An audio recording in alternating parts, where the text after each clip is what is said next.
going, everybody? It's me, Antonio. Like, subscribe, comment. So this is for the week of the 24th of January for AEW Dynamite. So it starts off with Cody and Sami Zayn in an insane ladder match, awesome ladder match to unify the TNT titles. You had them, Sami jumping all over the place in the beginning sequence of drop kicks with Sami doing a nip up, which was really good. Then you had them going back and forth in the ring, and then they proceeded to go out and fight into the crowd, where Sami hit a cutter over the barricade onto the floor. It was quite insane. Then you had another one where Sami did a cutter off a high ladder onto another ladder, onto Cody, onto the floor. It was very impressed. I was very impressed by that ladder match. It was a solid match. If you haven't seen it, go and watch it, definitely. But Sami won in the end. An awesome match, and he's now the unified, undisputed TNT champion. Then we had Wardlow versus some guys, squash match. That's that. Wardlow is moving up the ranks though. Then we had the Inner Circle versus 2.0 in a very spirited match. It was decent back and forth. Jericho in there, Santana, etc. It ended by one of the 2.0 members, head was sort of leaning out the ring, and then Jericho hit him with a Judas Effect elbow, and yeah, Inner Circle picked up the win. So yeah, solid match, solid win there. Then we had CM Punk calling out MJF, and obviously he wants to have a match with MJF because that's what he wants. Them two have been going back and forth. I have been liking the back and forth on the mic. They're two of the best on the mic probably right now in the whole industry potentially. So that was very entertaining.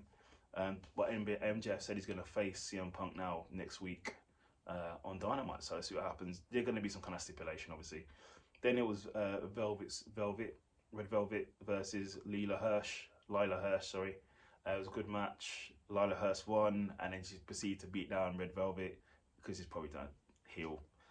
And then in the main event, we had Orange Cassidy versus Adam Cole Bay in a very good spirited match. Awesome wrestlers. They are awesome. Awesome match. But Orange Cassidy won in the end. Not tonight, baby. Was it worth watching? Definitely. AEW always put on solid shows, so it was definitely worth watching that. 100%.